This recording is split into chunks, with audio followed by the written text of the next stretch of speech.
You're listening to the Angry Marks Podcast Network. And welcome to the Thursday night AngryMarks.com Pro Wrestling and Mixed Martial Arts Podcast. My name is Stevie J.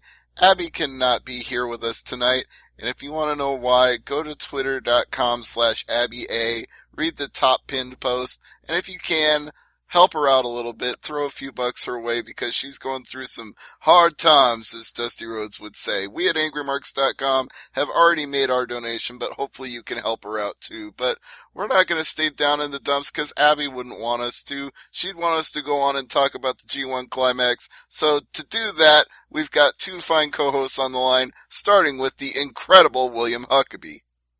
What's going on, man? Long time no see from. Long time no hear from him. Sorry. Well, it's good that we can hear from you, because on Tuesday night, I don't think we could have heard you at all. I think your voice gave out. Oh man, I sounded like a dying frog. Just 5 days of being on the road wrestling and yelling and screaming and climate changes just completely fried my voice. It was horrible. My kids were happy when I got home that I couldn't talk, but it would not have made for a good show. No, so you needed that day to rest, but it sounds like you got your voice back now. You're in fine form.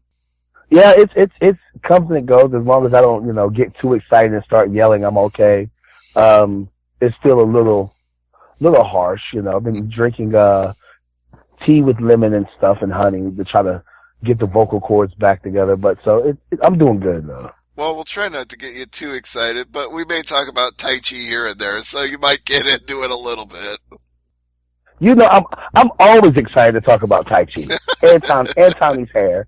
And now that Abby's not on the show, I can talk about both of them with impunity. I'm so excited. I wouldn't say impunity, because my other co-host on the line, Jason Harlan, aka the Great Sudoku, may have something to say about that. These are my confessions. Thought I said all I had to say, but I'm hating Toru Yano more every day. These are my confessions. Man, I hate Yano. It's plain to see. I hate him more than I hate Tai Chi. These are my confessions. Jason is regaling us with song tonight. How are you feeling, sir? Channeling the spirit of Usher tonight. Even though Usher isn't dead, I'm still channeling his spirit. I'm doing good. I'm having fun watching these G1 matches. Well, sometimes I'm having fun watching them. It's feast or famine. There's either really great matches or really shitty matches, and Yano matches have been in that really shitty category. I've heard so much talk about Yano over the last week that I think it's only fair to say he has a place, and his place isn't to be the best wrestler each night he's in a climax match. It's just to be the wrestler who goes out there, has a spot where he either does something that makes you laugh or makes you mad, but he always gets his spot in. That's what he's there for. He would be great on the undercard. It's just the G1 tournament itself. He has no business anywhere near the G1 tournament. That's why I enjoy watching A-Block more, because there's no bullshit comedy matches. But see, I think it almost is better that you have one wrestler who goes out there and has the bullshit matches, because as you guys said in our pre-show before we started taping, when you've got so many Match of the Year candidates, you kind of need something the opposite of that. It's like a little break to cleanse your palate. Kind of, but I do want to shoot down the argument that Abby makes a lot, that Yano is a way to have a protected loss. That's bullshit. The two guys who would use a protected loss, the two guys that you would want to protect the most, Okada and Omega, they have both beaten Yano. The guy Yano has beaten, who really made him look bad and not protected, was Michael Elgin. I mean, Michael Elgin is a guy struggling to find his niche, his place in New Japan, and a loss to Yano, especially in the G1 tournament, just torpedoes his credibility. Well, he's got matches coming up against Juice Robinson. If Juice Robinson loses to Yano, that kind of kills Juice Robinson's steam, too. Well, since we're talking about credibility and who has it and who doesn't, why don't you give us the updated scores for Block A and Block B? Because I know there are some people that are mathematically eliminated right now that even if they won out, they couldn't get into it. Yeah, guys with 0 points. But yeah, let's go with Block B, since there's a little more disparity between the rankings. Kazuchika Okada sits all by himself atop Block B with 12 points. Right underneath him, Kenny Omega is 10 points. That's your number one and your number two. You got three people tied for third place at 8 points each, being Evil his Los Ingobernables de Japón stablemate Sonata, surprisingly enough, and Minoru Suzuki. Then at fourth place, we got three people tied at 4 points, Tamatanga, the aforementioned dipshit Toriyanu, and Michael Elgin. Juice Robinson has a whopping 2 points, and Satoshi Kojima has a big fat goose egg at 0. So I think we can fairly say that Kojima and Juice are completely out of it. They're out. Elgin is out too. I believe all the 4-pointers are out at this point in Block B. All right, and as for Block A? Block A is much, much tighter of a race. We have a 4-way tie for first place. We have 4 guys all at 8 points in Zack Sabre Jr., which is a big surprise, Hiroshi Tanahashi, which is not a surprise, Tomohiro Ishii, which is a little bit of a surprise, and then again, no surprise, Tetsuya Naito. That rounds out the 4 guys at 8 points. Below them in second place, we have 4 more guys tied for second place at 6 points with Togi Makabe, Hiroki Goto, Bad Luck Fale, and Kota Ibushi. Then Yoshihashi has 4 points. I guess you would consider that third place all by himself. And Yuji Nagata rounds out Block A with a big fat goose egg. So the 2 seasoned veterans in Nagata and Kojima are both basement dwellers in their respective blocks at 0 points. Yeah, and mathematically eliminated. By all means. Can I say that that story right there is one of the things that disappointed me about this G1. And don't get me wrong, I think that, it's incredibly difficult to book something as large of a project as the G1. And to go for the G1 and come out with the stories leading to Wrestle Kingdom 12. But correct me if I'm wrong, but this is Nagata's last G1. Yes. Same as it was Liger's last Best of the Super Juniors. And I would have liked to have seen the story of the old, because they're not going to see Nagata main event. They're not going to let him main event Wrestle Kingdom. He's not going to main event the Tokyo Dome. True indeed. But I would have liked to have seen them tell the story from using his veteran experience, and being the old gunslinger and stuff, and making one last shoot at the top and get some points. You don't have to have him at the top of the charts, but it's just to have either Nagata or Kojima, especially Nagata, in the mix, saying, "Oh shit, he might pull this out. He might actually be the main event at Wrestle Kingdom." Would have been would have definitely got me emotionally involved in A Block. I think that what we're seeing with what Jason said with the points is the guys who are on the top of the top of the list and stuff in both the blocks are basically what we expected, maybe with the exception of with Ishii. And Zack Sabre Jr. I was very yeah.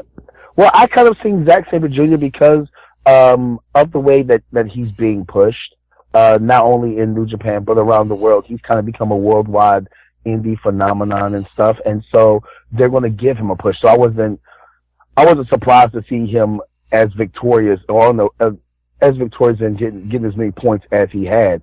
But I would have been way more emotionally invested if we were seeing Nagata making that last run. He said, "Okay, this is my last G1. This is my last chance to really main event the Tokyo Dome," and him pull out, and I look at Nagata the same way as I look at a Ric Flair. No matter what he does, the crowd is going to love him. So if he would have done a couple of dirty, quote unquote, dirty tactics, foot on the ropes, pulling the trunks, whatever the case may be, to get those wins using, if he's the Japanese version of Ric Flair, saying he's the dirtiest player in the Japanese game, I wouldn't have been mad at that myself personally, because that would have been a huge story to see, Nagata try to make one last final run.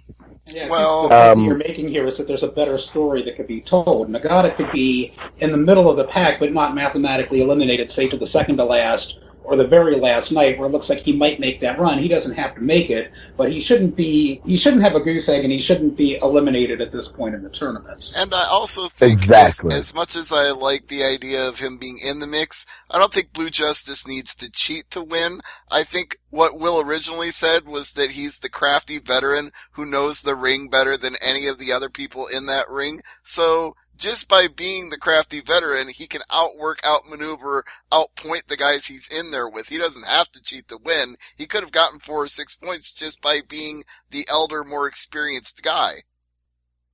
Exactly. And then I also feel like, because we know Okada is going to be the ace of Japan for years to come, but you still need to start building up guys.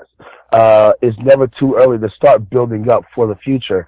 And I feel, and we've all seen within the last year, Juice Robinson has made a huge impact on the Japanese fans and stuff. I don't think he needed to be mathematically eliminated because the fans love him so much, and because he's had such great matches with so many of their top guys. I personally feel that he's another one that could have been in the mix. It would have been more surprising. Oh, sorry, Will. I thought you were done there. But I'm willing to take a more long-range view on Juice Robinson in that it's fine for me that he's not in contention this year because he's still having great matches with all of his opponents. So I think this is more like really well on Twitter when Robinson was main eventing Okada. They said 2 years ago Juice Robinson was jobbing to Mike Knox on NXT. Now he's main eventing New Japan against Okada. Exactly. It's like this year is the reintroduction where people are really getting to see him on that level. So even if he's not winning, he's headlining. And next year he can be in the G1 again and really start racking up points. And I really have to put over the job Juice Robinson is doing of selling a leg injury. I mean, he just going from night to night. I mean, he is really selling this leg like it is hurting, and he is doing a phenomenal job in his matches of selling that leg, and his opponents are working it over, and he sells it like $1 million. He's doing an awesome job. You might say, that is probably some of the best selling of the G1, hands down. If I have to give an award or something, that he would probably win the award. He has taken a leg injury and just milked it for all it's worth. Way better than the veteran Tanahashi with his supposed bicep tear and stuff, who's still doing sling blade and everything else. He has taken that knee injury that started with Minoru Suzuki and stuff and just milking it for all it's worth. I wonder if Tanahashi goes on Japanese TV and hawks pain-relieving elbow braces. So you're saying he's the Jay Lethal of Japan, then? You got the joke. Yes, indeed. Now, I will say that I do like Yano. I believe that, like Stevie J said, Yano is a palate cleanser. He doesn't have to have serious matches. He comes in there, and because wrestling has to have something for everybody and stuff. I would like to see him every once in a while be a little bit more serious. I actually enjoyed his match with Kenny Omega. What was that, last week? Yeah, that was last week I actually enjoyed his match with Kenny Omega. Do I think that he should beat Michael Elgin? No. But like you said, Jason, I think it wouldn't have hurt either Omega or Okada for them to lose to Yano. But Elgin and Robinson hurt them both, and they both lost to. Yeah. Or no, Robinson still has to face him, I believe. Right? Let's take a look. Yeah, Robinson is coming up, so if Robinson loses, that's a huge loss, even though Robinson only has one win. But yeah, that really hurt Michael Elgin, and that Yano faking that he got a low blow when no low blow was delivered, it was just like, this is complete horseshit. This is the G1. I would have liked to think watch in the G1. How much better of a story would it have been if we had seen the complete opposite of what we're seeing now, where Nagata is right in the mix of maybe winning his block, and Okada is struggling, to win. He's not eliminated, but he's maybe second or third place and really has to win out in order to maybe even win a tiebreaker to win the block, something like that. Exactly. Like how much more interesting would this G1 be if those two situations were completely reversed, where Nagata is winning very hard fought matches and Okada is losing these hard fought matches and stuff. As it stands with that B block, it's not much of a surprise. You've got Okada and Omega at the top and everybody else chasing. Block A is a little more interesting, but yeah, Block B is kind of, this is how I thought it was going to play out. Well, before we get to go ahead. I would say I was very disappointed that they put Tamatonga, that they put Okada, not Okada, but Omega over on Okada. The build up, and I know this is old stuff, but I really feel like Tama Tonga, like, he is an amazing athlete. And just on his social media alone, man, just garnishes attention, no matter what he says. I would have loved it. I would have loved to have seen him go over on Omega, and then you kind of have that question of, oh shit, what's going to happen? That would be a much better storyline for dissension in the ranks amongst who's got leadership of Bullet Club. That would have thrown a lot more credibility into Tama Tonga's camp. Exactly. But I'm sorry, go ahead, Stevie. Oh, I was just going to say there was something Jason mentioned earlier, and I didn't want to completely gloss over it and forget it. He said it was surprising that Zack Sabre was in the mix, and you addressed this a little bit, Will, but I wanted to go even further than you did and say that I really like the storyline of Zack being the submission ace of the tournament, that once he gets people in a submission, they're going to tap out. I really enjoy that. Except for Bad Luck Ballet, who we rolled up. But, yeah, I mean, it's not surprising to me that Zack Sabre is in the mix. It's surprising to me that technically Zack Sabre Jr. is in first place. Granted, he's sharing it with 3 other people, but he's in first place, and that to me is surprising at this point in the tournament. Which I think is what Will was saying, is he's become an international darling, so it makes sense for him to be in that position based on his popularity all around the world. It does. Gator doesn't always adhere to that, I guess, which is another thing that surprises me. It's like usually when guys come into New Japan as a phenom, they may or may not. It's kind of sink or swim, and a lot of times it's like they kind of got to earn their dues, like Juice Robinson or like a David Finlay. But yeah, Zack Sabre Jr. is a special case, and he's doing his submission thing, which is pretty good. And I like the match he didn't win by submission against Fale. It told a good story. Well, I will say the one thing that bothered me about that a little bit was Fale just standing up out of every submission. Like, come on. Let's at least see you struggle a little bit. You just got straight up. Fale has been a colossal disappointment this G1. I really haven't liked his matches much at all. But to kind of offset that, we have the biggest surprise, and the guy who has good matches unless he's in there with a real lead balloon, and that's Kota Ibushi in Block A. His matches have been just phenomenal, and no exception was his latest match on the 1st of August against Hiroshi Tanahashi. You're using the word phenomenal so much that AJ Styles is going to sue. Well, I'd like to see Kota Ibushi and AJ Styles in a match, but not in WWE because they find a way to fuck it up and make it formulaic and boring. Yes. Kota Ibushi, man, he looks amazing. Like, it's no wonder Vince really wanted to sign him.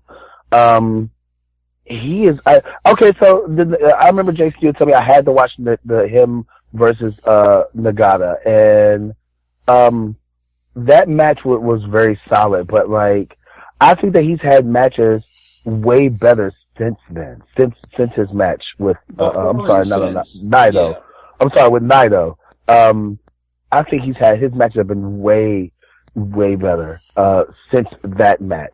That was the first main event of the tournament, and that's kind of what hooked me. It was, I mean, of course, that pile driver from the top turnbuckle was just insane. I think I've taken that move before. I've taken the pile driver off the top rope, and it's some of the scariest shit that you could imagine. That just goes to show, how good of a worker, or how good of a wrestler, whatever you want to call him, Ibushi is, but also how much respect he has from his fellow wrestlers in the locker room. Because I highly doubt that anybody's going to let, a Michael Elgin or a Yano, no disrespect to either one of those two, do a move like that to them. No matter what. Naito. This is a top guy in New Japan. This is a guy who's likely going to be challenging Okada or Omega for one of their respective titles pretty soon. Exactly. That just shows how much respect he has in the locker room, that Naito was willing to take that move from him. I apologize for chuckling, but anytime I hear anybody use the phrase top guy anymore, I immediately think of Dawson and Dash. Which one's Dash? Which one's Dash? I've really gotten into their gimmick of saying they're top guys doing top guy things. It's so pointless, but it's so wonderful at the same time. I love those guys. Because I love them because they're Carolina guys. So I'm never gonna talk bad about either one of those two. A, because they still give me advice and stuff, and B, because they're the hometown guys. Like, so to me, everything that they do is money. And C, because they're having great tag team matches on Raw, which often is one of the highlights of the show when you have to watch a 3 damn hour show. Oh, Jesus. So I will admit that I went and I actually watched, Battleground. Was that the last one? The last pay-per-view? Yeah. The less we say about that, the better. We've buried that one 6 feet under the earth already on this show. Like, I can't understand how a company with the greatest wrestling minds on the planet, could create such an abortion. Let's put the best wrestlers in the mid-card and then completely botch the match and put guys that nobody wants to see in the main event, and then bring back a guy nobody wanted to see 5-10 years ago and interject him into the main event too. How about we just bring back a match that nobody understood when you first did it? Yeah. Or bring back a match where nobody can see what the hell is going on. Same match. Yeah. But anyway, let's talk about better things. Let's get back to New Japan. We're going to talk about better things. How about that main event from August 2nd, Kenny Omega versus Evil? Oh, you're speaking my language. There was a Japanese table that just completely exploded. Evil gave Kenny Omega a rock bottom through this table, and somehow the table just perished. The table did not stand a chance. Yeah, that was a better rock bottom than the Rock. No offense to the great one. I was, when that table exploded, I was like, Jesus, we all know that Japanese tables are notorious and notoriously known for not really breaking or for breaking in like weird places. Kind of like or bending. Kind of like, the table at Wrestle Kingdom where the table didn't break, just a chunk of it just fell through where Kenny Omega's ass was. But when that table, like, basically disintegrated after that rock bottom, I was so afraid. I was like, Jesus. As a wrestler, I was like, God, like, I've never really seen a table, whether Japanese or American, whatever you want to call it, like, that looked so brutal. It looked so bad. And I was like, there's no way he's going to be able to stand up after that. Like, Jesus, that was bad.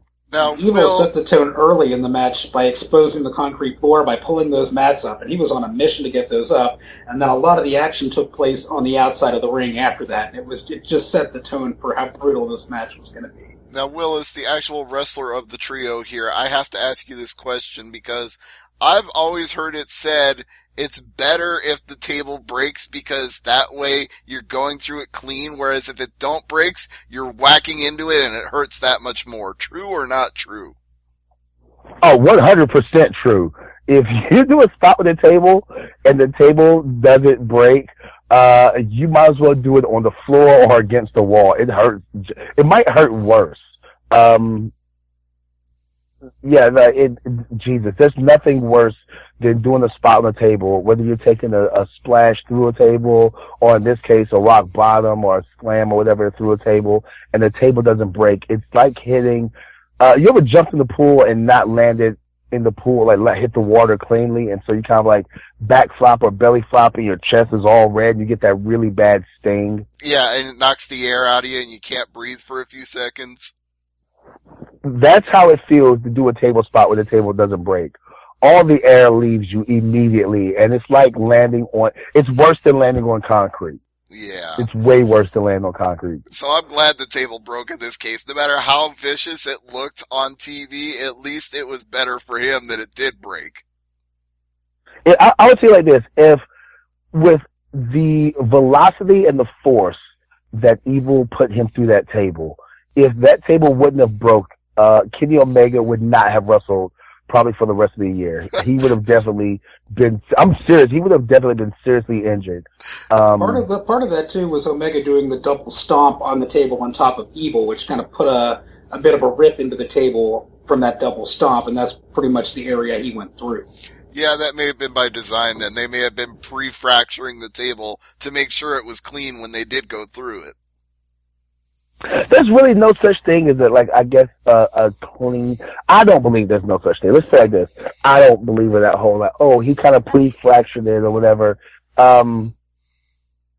not with tables that we use here in America. A lot of times, tables here we use in America, if it starts to have a crack, the minute you put any amount of weight on it, it starts to give and it starts to break. And we've seen that in like Botchamania and other, sources of media and stuff. I don't know too much about Japanese table, but usually if it starts to crack, if there's already a crack in the table, the minute somebody touches it, you can see, and it doesn't explode like that. It basically just breaks cleanly wherever that crack is.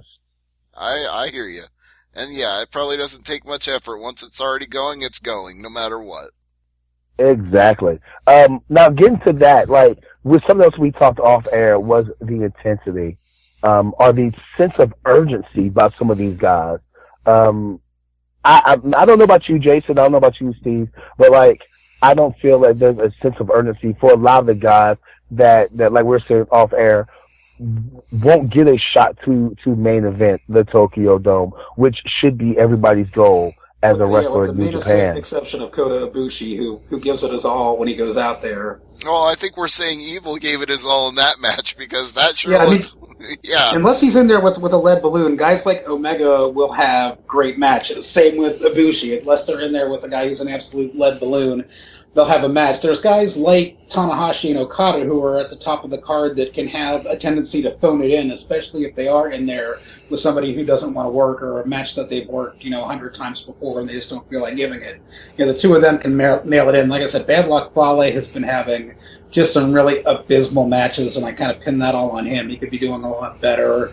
Going down the list here, Ishii, he gives good matches when he can. Naito does. Makabe is always a lead balloon. I hate watching him. Gato is another lead balloon. I hate watching him. Bad Luck Fale, I mentioned. Golo! Block A.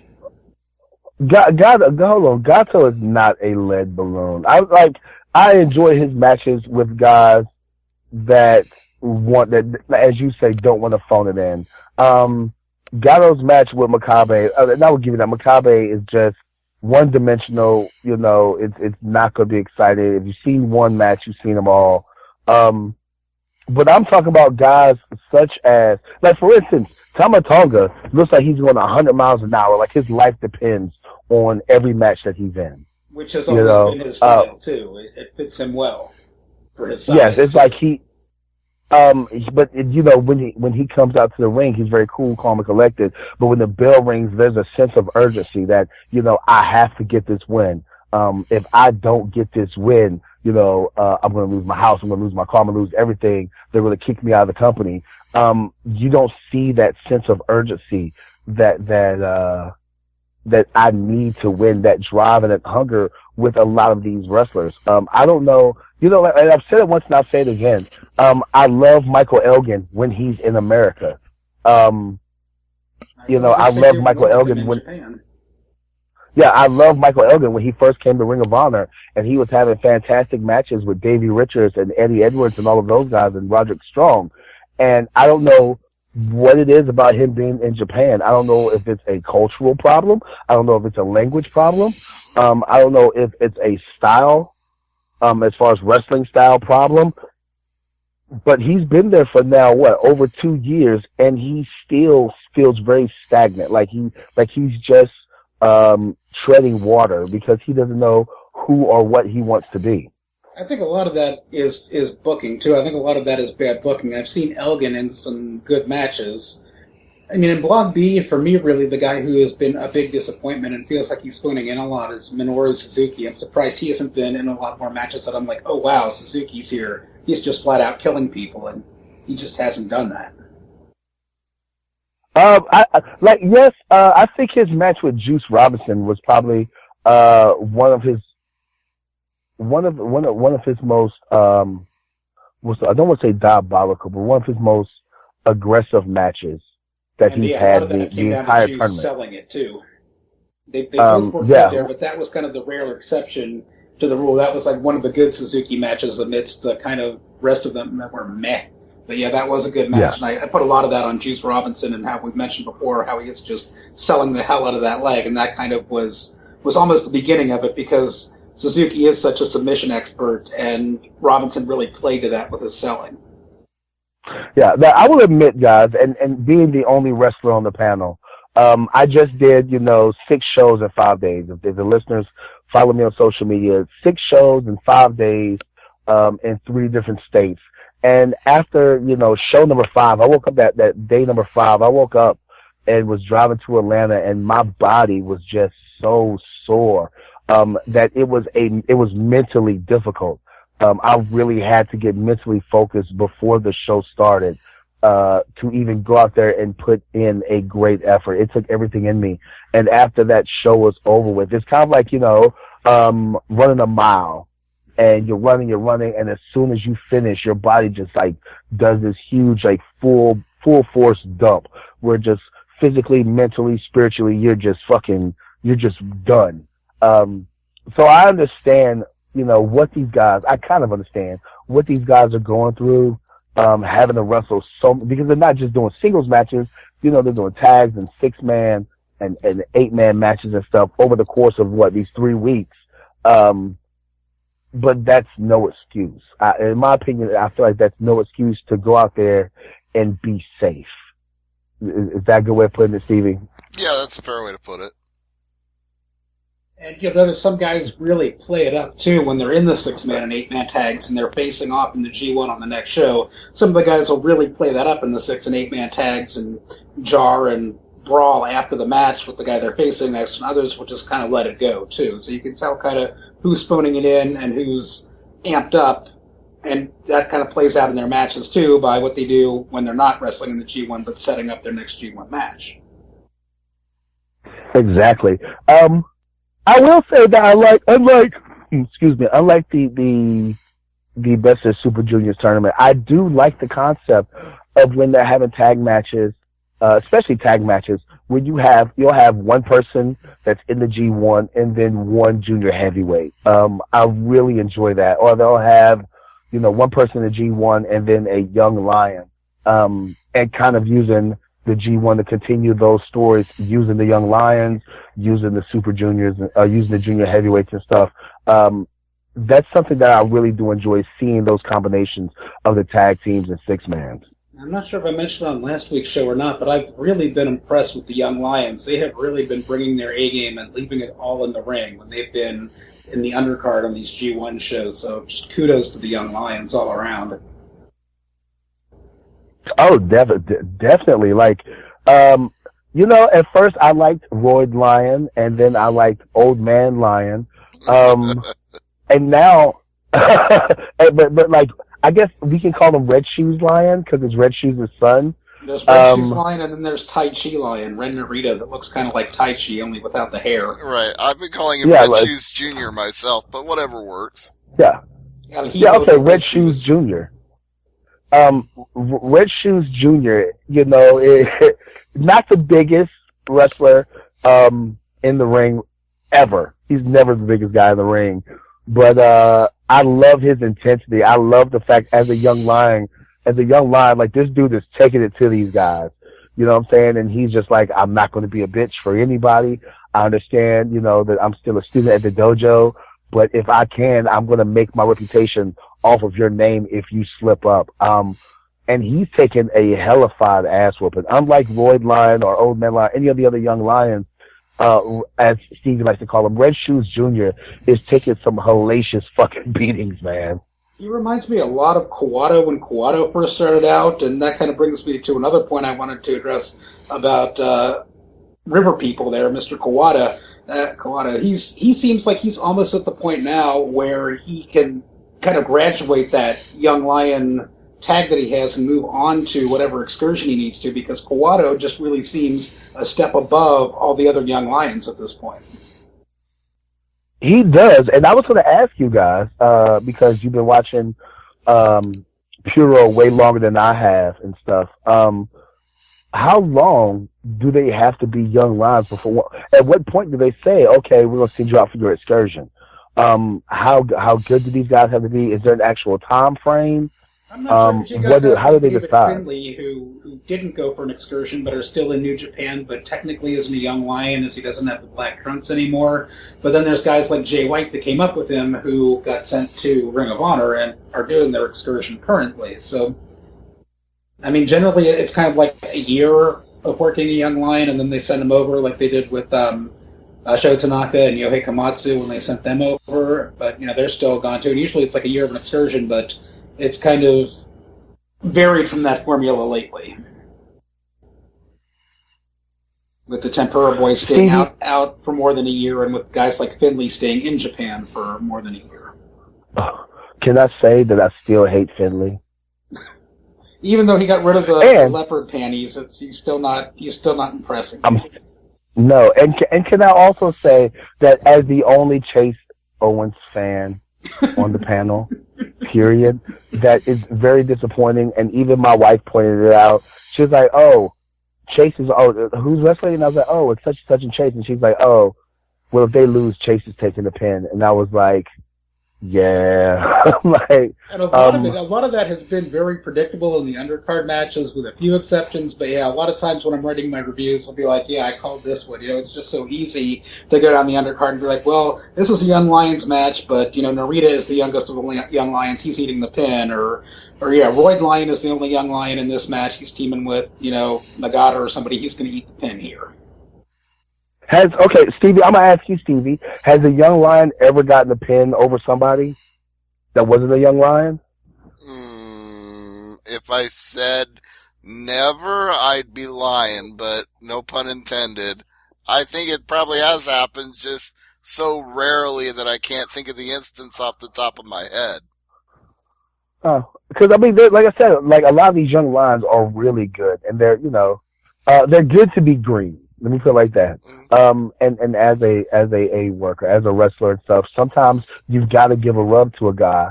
You got to do the favor for somebody who's green to either A, advance a story, or B, to help this person out. Like I put it this way, so I just didn't know. Where Kawato is right now, if he got a win over Finley, I wouldn't think twice about it. I'd be like, yeah, that's completely believable with where the two of them are on the roster and how closely they came up together. Granted, Kawato is still a Young Lion and Finley technically isn't, but that would be a victory that would be believable, but would also do a lot to help Kawato.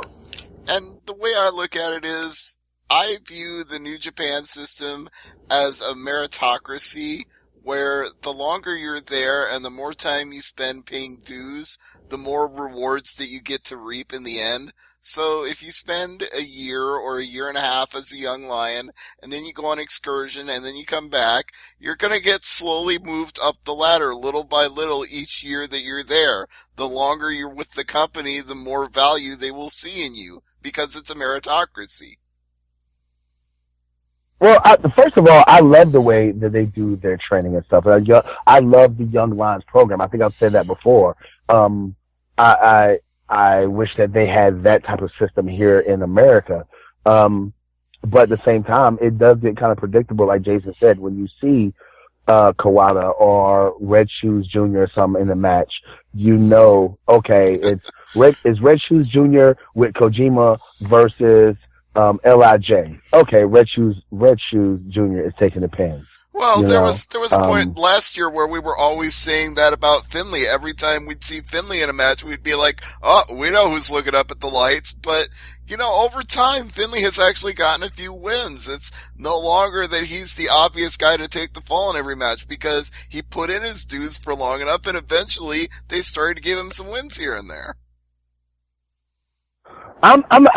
Okay, let me go ahead and say this before any of the listeners or somebody who's listening and knows him says that, oh man, this guy's just burying the fuck out of you. I don't think that Finley is a bad wrestler. I think he's very solid. I don't like his gimmick, for lack of a better phrase. Well, Abby sure as shit doesn't, so you're not speaking out of turn there. I don't like, as the son of one of the toughest men in wrestling, if you can call the gimmick, I don't like it. I don't like his look, and that's not saying body-wise. I'm not saying, oh man, he has a dad bod. I mean, I've never been a fan of guys with furry boots. Very rarely do I like anybody with furry boots. It doesn't, I don't understand why he wears them. Maybe it's to look different. I don't know. It's just something about him. that The I guy don't liner. like. It's that too. And the leopard panties. He doesn't wear the leopard panties anymore, but yeah, the guy liner is kind of like, it's like, if you're what's his face on NXT, that's fine. That might also be it. It's like Aleister Black. If you're Aleister Black, that's Yeah. fine. If you're David Finlay, that's not. That's not your character. That's not who you are. That's not what you're putting forward in the ring. You're not pulling it off. Quite frankly, I'd be horrified if I saw Tommy End wearing any of that stuff. Just no. Aleister Black could pull it off, but David Finlay, no. Yeah, not Tommy End, not Aleister Black, not whatever you choose to call him. No, I would not see him pull that off. No. But it would make what he's saying is that it would make more sense if he did it than David Finlay. I suppose on a technical point I will concede that, but I don't want to see it. Didn't Kazarni do that? Finlay's in good, and I used good in air quotes company there. That is kind of the sad thing about Kazarni's time in WWE is that on the independents, and especially in Canada, that guy was a really great wrestler, but they gave him such a useless dead-end gimmick in WWE, he was never going to get anywhere. That's what the WWE does. I think that with his gimmick in WWE is that they didn't give his gimmick enough time to flesh out, which is something that I have a huge problem with companies like WWE and TNA and such, that you pick these guys up from the indies because they have a history of getting over on the independents, and building a name for themselves by themselves. And then you give them something new and you only give them, 6 to 8 weeks to really get over with the fans, and that's not enough time. I don't think that that when he got signed to WWE, that they gave him enough time for the fans to really understand what he was all about. I think that his gimmick on the independents would have been perfect for WWE, something that WWE probably needed at the time. But I feel that with them being a publicly traded company, they were, for lack of a better word, afraid to release that on a national audience. Yeah, unfortunately, I think you're right. Sorry, I have nothing else to add. When you're right, you're right. I'm about to say, I love when you say that. Back to the G1. Yes. So like we mentioned before, the rankings of the rankings and who we expected to be at the top is at the top. Is there any other really good matches we have to look forward to? Oh, Omega Okada we have to look forward to. The final night, yeah, that's the big one. That's the one that they're teasing us and saving for the very, very end. Let's take a look. In Block A we have Gato still has to take on Ibushi, which might be good, but Gato is a lead balloon. He has to take on Fale. He has to take on... Hold on, first of all, he is not a lead balloon. He can go. He is a lead anchor. He is not an anchor. He can go. He can't go with good comparing body styles and body types and stuff, or similar body styles and body types. He is no Tomohiro Ishii by no stretch of the imagination. But I believe that I feel like he can go, and his match with Ibushi I think that's going to surprise a lot of people. I liked how Naito called out Gato before their last G1 match, and Naito says, yeah, Gato says he's getting ready. What's he going to do, paint himself white again? I was like, ooh, burn. By the way, I think we should drop the term lead balloon in general, because I saw an episode of Mythbusters where they actually got a lead balloon to float, so I don't think that myth holds water anymore. He is an anchor around the neck of his opponent. He's an albatross, is what you're saying. He is overshoes. I will let you say, I will concede and say that Makabe, yes, is a lead balloon. And actually by default, so is Bad Luck Fale. Which is so sad, because he could be so much more. There's just something he's not bringing. Like, he has an A game, we just haven't seen it. I've seen it before, but I have not seen it during this G1. and he's had plenty of opportunity in big marquee matchups with some of the bigger guys. Like when he did face Huckaby, there's a big guy. He just didn't quite bring his A game. You know, when I look at Fale these days, when he has these matches and they don't work out right, the one thing I think over and over again, and this may be terrible of me to think, is this guy should be in WWE. Like, Bad Luck Fale and Big Cass, they seem like different ethnicities, same identity. Like, they're just both useless and big. If Fale was in the WWE, he'd be part of the Ascension. He'd have face paint on. He'd be Ascension member number 3. I think, you know what? I think that when it comes to Bad Luck Fale, I think that guys are telling the wrong story in the ring with him. If I was to work with a guy, how was he? 6'7", 6'8"? Yeah, he's up there. He's pretty damn big. Yeah, over 350 plus pounds. I think that when he bumps, it should be the end of the match. He should only take one bump, and whether that bump is the big comeback or that bump is the pin, that should be it. The rest of the match should just be you trying to knock him off of his feet, no matter what the situation is. Me myself, I feel like even though the match with Zack Sabre Jr. was pretty good and stuff, I feel that he was on his back and I guess on his knees way too much. It should have been Zack Sabre Jr. struggling to get a submission on this big monstrous guy and just being swatted away like a fly. You should never ever put a microphone near Bad Luck Fale. Like, you get these promos before the G1 starts, and when he talks in his normal voice, he's soft-spoken just so soft-spoken that he sounds like a very young Marlon Brando. And when he tries to get serious and says, "And I'm gonna win the G1 this time," he sounds like a complete spaz, and I end up laughing because it sounds like he's about to shit his pants. Okay, before we go any further, I just want to say I looked up his official height, and they must be doing some pretty good camera tricks, or they must have most of his opponents being a full foot shorter than him, because Fale's actual build height is 6'4", but damn if he doesn't look 6'8" in the ring.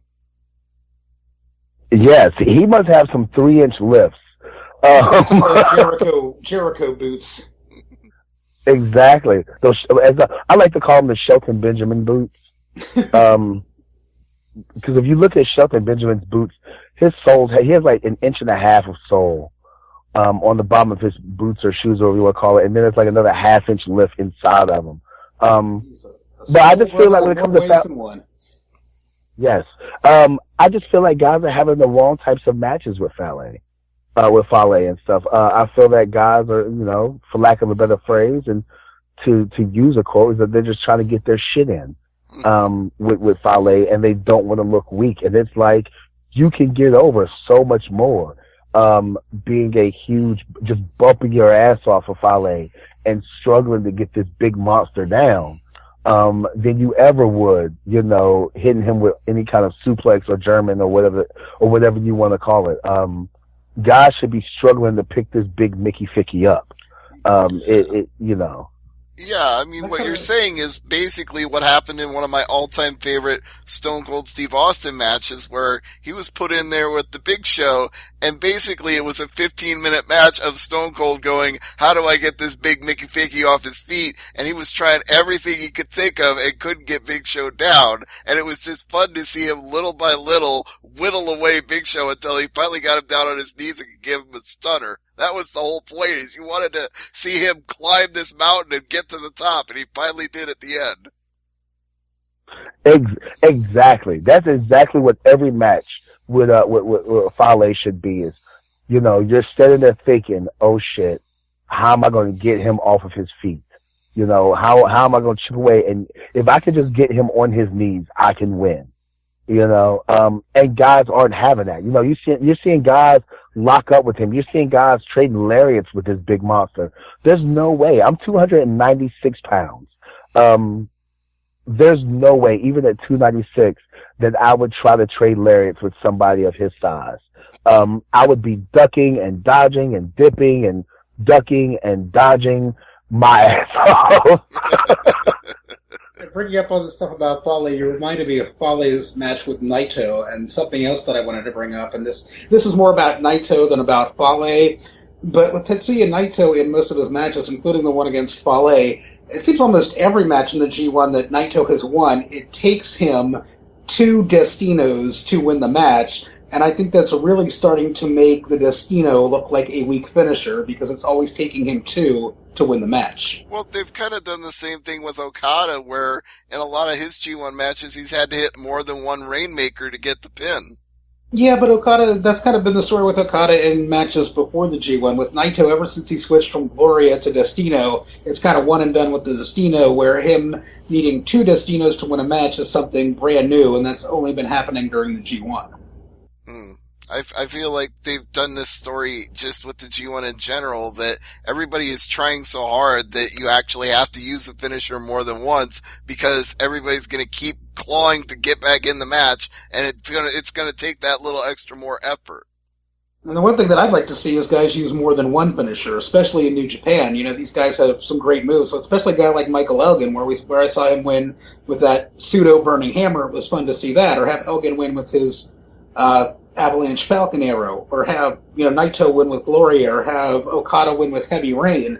Have them go to the arsenal and pull out moves they haven't used in a while, especially at the G1, just to show that this isn't the WWE. These wrestlers aren't one-dimensional, and they can use a multitude of moves to put you away. They don't have just one finisher.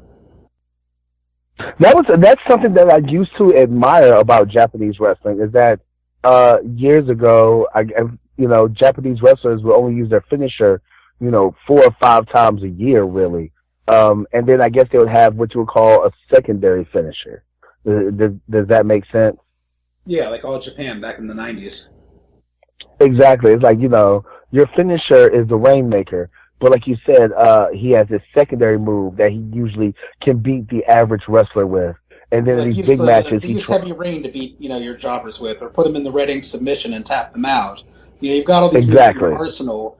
Use them, and just surprise us every once in a while, and save the Rainmaker for some of the bigger people, and then, you wouldn't need the variation where you German suplex first, or where you tombstone pile driver first. I mean, we've seen this with Okada before, that there's several different ways he'll do the Rainmaker. He'll hit several in his matches, especially matches against Kenny Omega, and it's just he's got so much more in his inventory, and so does Omega. It's like I'd like to see Omega win with something other than the One Wing Angel. Even though the One Wing Angel kind of means one and done, that's his big move. It'd be nice to see him just win with a V trigger out of nowhere, just knock somebody silly and knock him out. There was a point with Jeff Hardy where they actually did you don't have to use the Swanton Bomb on everybody. It was like, there was a point where sometimes he would just do a Twist of Fate and that would be the end of the match. It was like, he wouldn't need to go to his second finisher because he already had one that he could beat everybody else with. I mean, I guess what I'm saying is, in an ideal world in Japanese wrestling, I'd like to see everybody have about 5 finishers so you never knew which one is coming. Sorry, Will, I didn't mean to cut you off there. No, I was about to say, like, with you saying that about, Omega with the One Wing Angel, I would like to see him use the Kreutz Wrath. The Kreutz Wrath one time. Bring that back. It's like, oh shit, I hit the One Wing Angel, that doesn't work. Okay, Kreutz Wrath. Boom. And that worked. Well, maybe you put that out the first time that One Wing Angel doesn't work, because it seems to, I guess it didn't work because Okada was in the ropes, but that one time, but it never seems to have not worked when he's hit it in the middle of the ring. Yes. Now, with that being said, I am not looking forward to Omega Okada 3. Why not? I feel like it's too soon for Omega Okada 3. I feel like we waited 5-6 months to see their rematch. And then we're seeing the rubber match, basically, even though it's not, but we're seeing match number 3 less than 2 months later.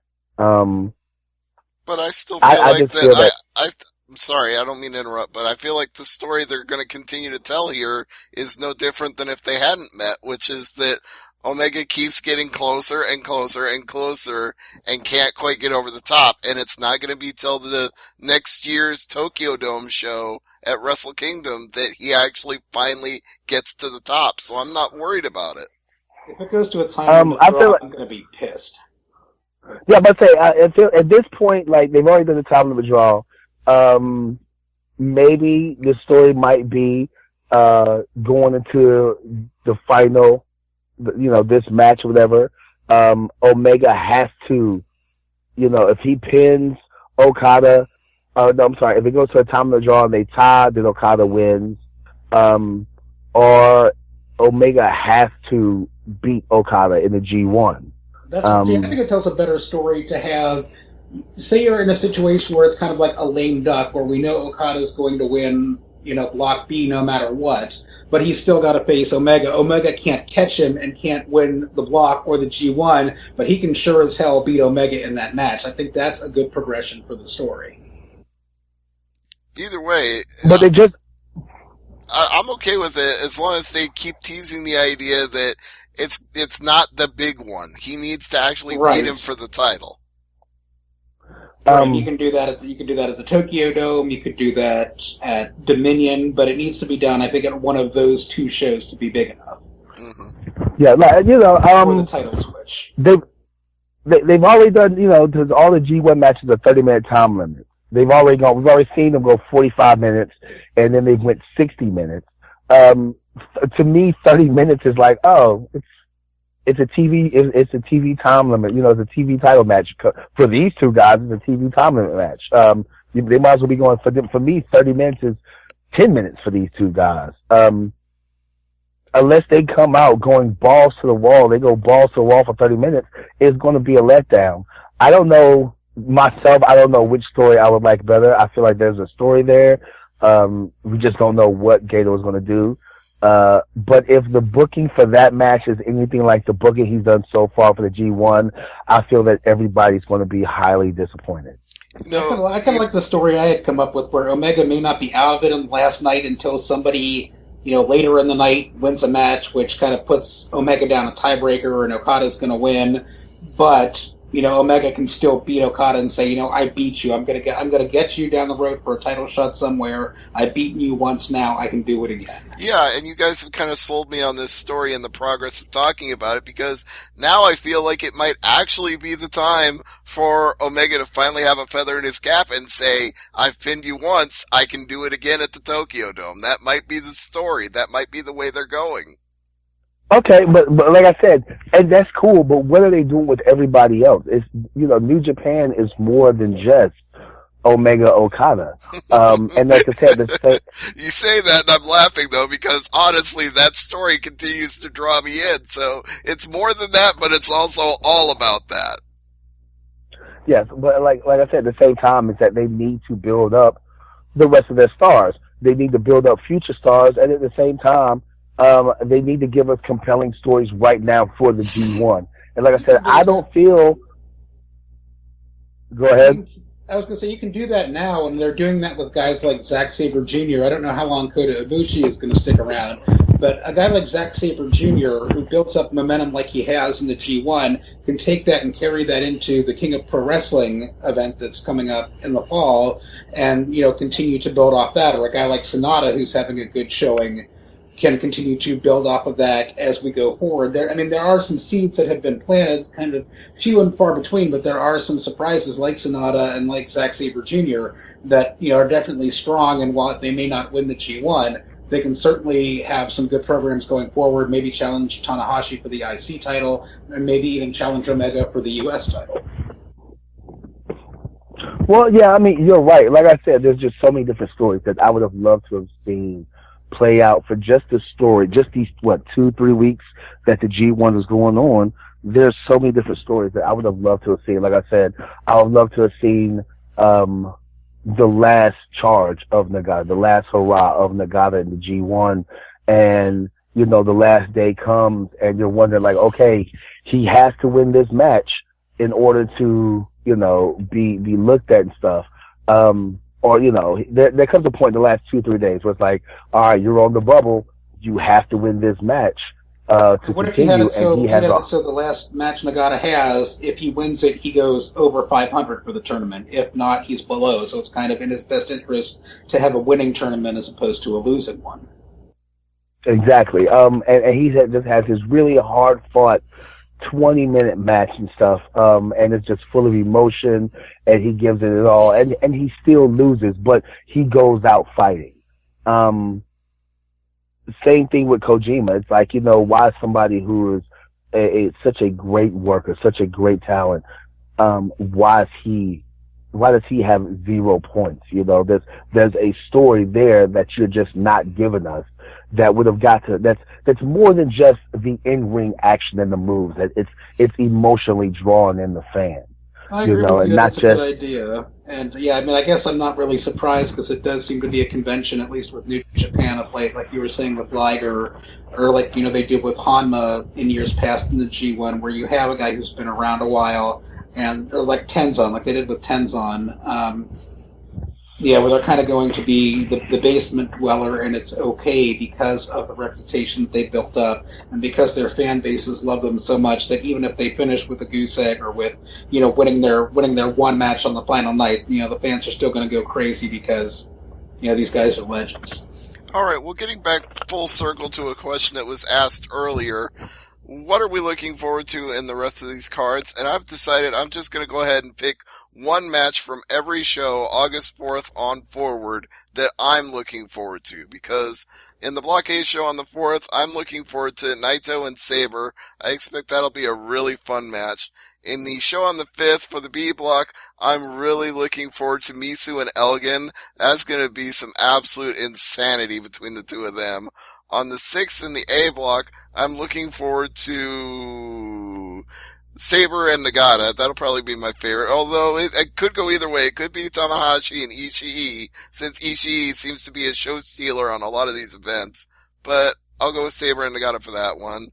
On the 8th, for the B block, I'll go with Okada and Misu with a strong lean towards Elgin and Evil, since you guys know how much I love Evil. On the 11th, Sumo Hall show for the A block finals, going into that show, I'll look forward to Tanahashi and Naito. They've had some good matches before. I expect they'll have another good one there. We already talked about Okada and Omega in the B block final show. But also, I would really look forward to, I'll go out on a limb there and say Elgin and Robinson, because Robinson has been the guy making everybody look good, and Elgin, as we know, can tear the house down. So I'll pick that as my match to look forward to from that night. And then everything else will just be the finals on the 13th. So I can find at least one match on every single card that I'm really excited about. I can agree with almost all of those matches, except for any match that involves Elgin. I have no faith in him when it comes to having a good match or the best match of the night in New Japan. So I have no faith in that he can. I'm hoping the August 5th show, two perennial unachievers in this tournament, Suzuki and Elgin, are facing off, and I'm hoping they tear the house down. I have faith that they can do it. Will they is another question. I think if any match that Elgin can bring it's going to be in the match against Suzuki, and likewise, I feel if there's any match where Suzuki can really bring it's in this match against Elgin. Exactly. That's one where they can literally just beat the shit out of each other. Who does Sonata have left to face? Let's take a look. Sonata is in Lot B. Sonata still has to face Satoshi Kojima, he has to face Kenny Omega, and he has to face Tama Tonga. That's correct. All right. Whatever, I'm going to go ahead and say that Sonata versus Tama Tonga is going to be the match of the night, whatever match. What show, what night is that? Him versus Tama. Because I don't have the list of matches in front of me, unlike you two guys. I have it in front of me. Tama Tonga and Sonata is actually the last night of B Block, and that's August 12th. Mm-hmm. And that's the night of Okada versus Omega, right? Yes, that's the same night. That's the same night. You're saying that's going to be bigger than Okada versus Omega 3. Of course, I think that, of course, it's not going to have the same fanfare, but I think that both of those guys, and I think we haven't really talked a lot about Sonata, or the fact that this guy's tearing up the house and stuff, man. And you can praise Sonata all you want, because I will agree with you every time you do. Yeah, I think that both Sonata and Tama Tonga both have they're both wrestling with huge chips on their shoulder. Like, hey, look, okay, we're not the main focus of either one of our stables, but don't think that we can't fucking bring it.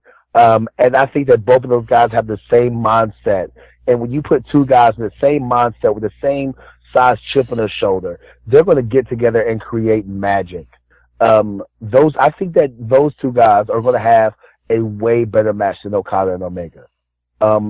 maybe not story. That it's not going to be better storyline wise, but physically and move for move, I think that those two guys are going to tear the house down. I think it's a tough act. It's going to be a tough act to live up to Okada and Omega, even in the ring, especially with some of the stuff we've seen Omega take, like that rock bottom through the table. I just don't know if there's anything that Tamatanga and Sonata are going to pull out. And I do like Sonata, especially for kind of defying the convention of only having one finisher and using his finisher, the Skull End, to set up a new finisher, the Moonsault. Indeed. So, Jason, what are your picks from August 4th through the end of the show? Let's take a look here. Okay, August 4th. Let's see what's on August 4th. I'm going to again go out on the limb, and I'm hoping Bad Luck Fale steps up to the plate, but I'm really intrigued tomorrow to see Tomohiro Ishii take on Bad Luck Fale, two guys that are just built like tree trunks. It's like two boulders colliding. I'm looking forward to that one. I hope Fale delivers, because we all know Ishii is capable of delivering 4- and 5-star matches. August 5th, like I was saying, Minoru Suzuki versus Michael Elgin. I'm hoping the two of them who have underachieved will really step it up. Let's see, August 6th. Yeah, unfortunately, Makabe is going to be a lead balloon, and he's facing Naito. I would say Naito would have a good match, but he's not. I'm going to go with Tanahashi versus Ishii, and I hope Ishii just kills him. Stupid Tana and his stupid hair. August 8th is the next show. Okada versus Suzuki is intriguing, but I must say I'm looking forward more to Kenny Omega versus Sonata. I think that could be just brutal. We saw what Evil did, and I think Sonata has an even meaner streak in him than Evil, so they might just up the ante in that match. Block A, August 11th. What am I looking forward to there? Hiroshi Tanahashi versus Tetsuya Naito, rematch for the IC title. So there you go. That I'd like to see. And then, the last night, of course, Okada Omega 3. Looking forward to that. I feel like that Kanagawa show on the 8th has the potential to be the real sleeper show, because Okada and Misu, Omega and Sonata, Juice Robinson and Yano, Elgin and Evil. I feel like there's a lot of potential in those matches. Yeah, all except for Robinson and Yano. Yeah, but it could be. Sorry, I just want to say though that if you got to give Robinson a clean, convincing win, do it over Yano and not let him get away with the comedy in that one match. I think that's a good time. All right, so Steve, who was your pick for the 4th? Did you say Naito versus Zack Sabre Jr.? Let me scroll back up my list. For the 4th, I went with Naito and Zack. Yes. I think I'm going to really look forward to seeing Ibushi versus Nagata. That would have been my choice if there wasn't a Naito match on that card. Like, I really want to see the old lion versus the young lion, for lack of a better phrase. I'm really looking forward to seeing that. On the 5th, I'm going to say Kojima versus Sonata. Kenny Omega versus Juice Robinson. I want to see that. Especially the way that Juice Robinson is selling the knee. I want to see if Kenny Omega is going to continue, if he's going to continue what everybody else has been doing and attack the knee, or is he going to, work the neck and back and stuff for the One Wing Angel. The 6th, I'm going to go with Nagata. Well, no. I'm going to say Ishii versus Tanahashi on the 6th. I think that Ishii, is it just me, or that Ishii is having, you didn't expect for him to have such great matches with Kenny Omega that he did have, and so now it's proof that, hey, he's, as Jason likes to say, he's not a lead balloon. But that he's last really year in the G1, he delivered against Okada, match of the year candidate. So yeah, on the big stage and at the G1 show, he gave a match of the year candidate too this year, the G1 special in the USA. So when Ishii needs to step up to the plate, he can surely do it. And seriously, guys, let's retire that term. That myth is busted. Call him a lead anchor or an albatross or something. Okay, he's not an anchor. Let's put that. Okay, so Ishii, you would look at a guy like his size with no neck, wide body, short, thick legs. You'd be like, there's no way this guy's going to move like that. And then, you put him in a match with Kenny Omega, you're like, holy shit, this no neck, stubby, chunky, whatever you want to call him, can really move. Like, holy shit. So I'm looking forward to him versus Tanahashi. I think that would be really, really good. Especially if Tanahashi actually decides to sell the bicep tear, which he hasn't done at all.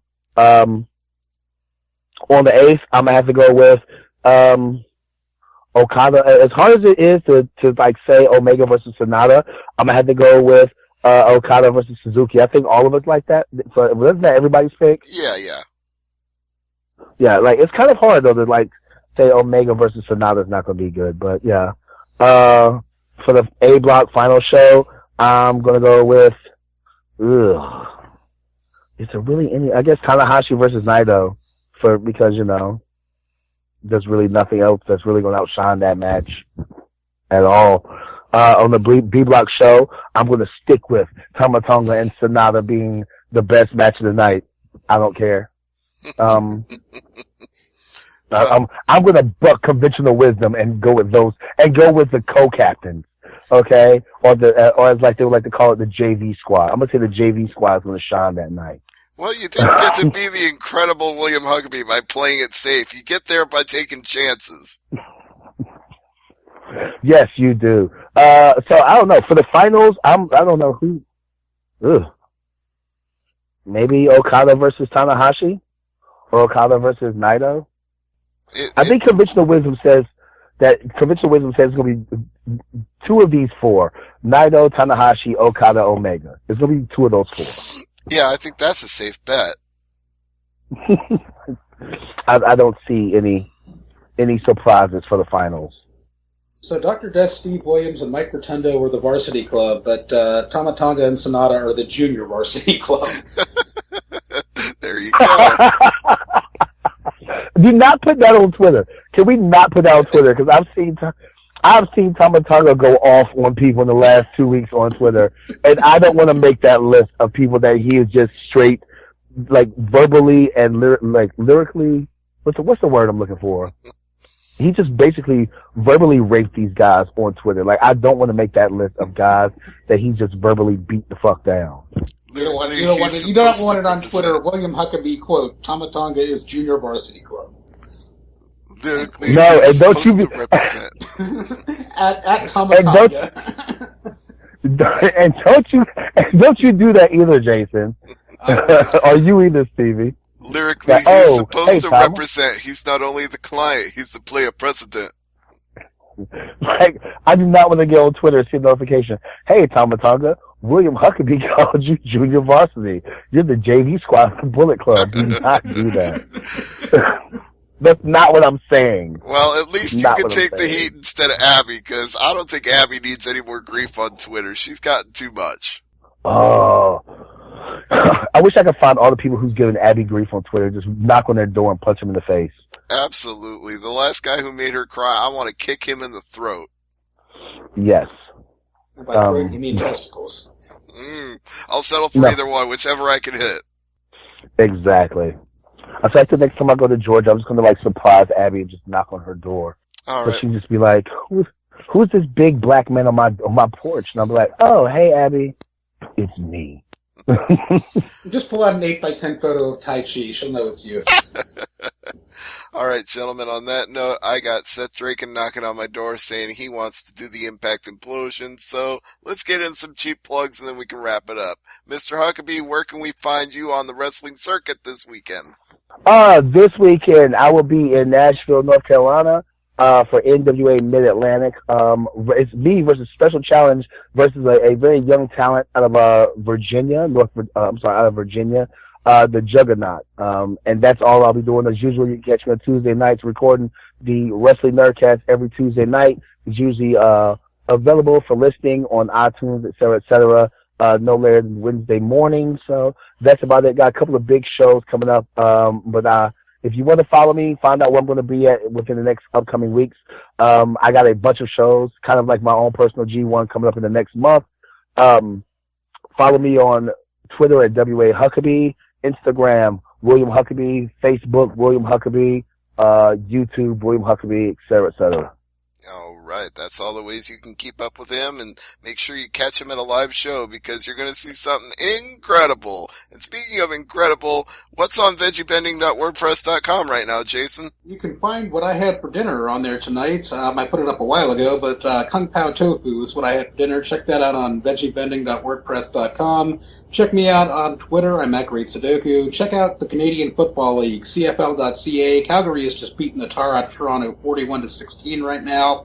Of course, I got to plug New Japan World, njpwworld.com. It's the best 999 yen you can spend a month. And I'm going to plug my post G1 routine too. First, the free app called Duolingo. You can get that for iOS and for Android. It helps you learn foreign languages. It is 100% free. Check that out. I've been doing 2 lessons of Spanish every day after watching the G1, and directly after I do Spanish, I have been doing 1 hour of DDP Yoga without fail after each G1 show. So check out DDP Yoga, formerly known as YRG. And my plug is going to be to not plug myself or my website or my YouTube channel or my Twitter handle. Instead, I'm going to direct you to the same thing I did at the beginning of the show. Go to @AbbyA, look at the top pinned posts on her Twitter account, and if you can do anything, 5, 10, 15, 20, please help her out because we love her and we want her to get better and we want her back on this show. So please help Abby. And thank you for listening to Thursday Night AMP. For myself, for Jason, for the incredible William Huckaby, we wish you well and have a good night. We'll see you next week. You're listening to the Angry Marks Podcast Network.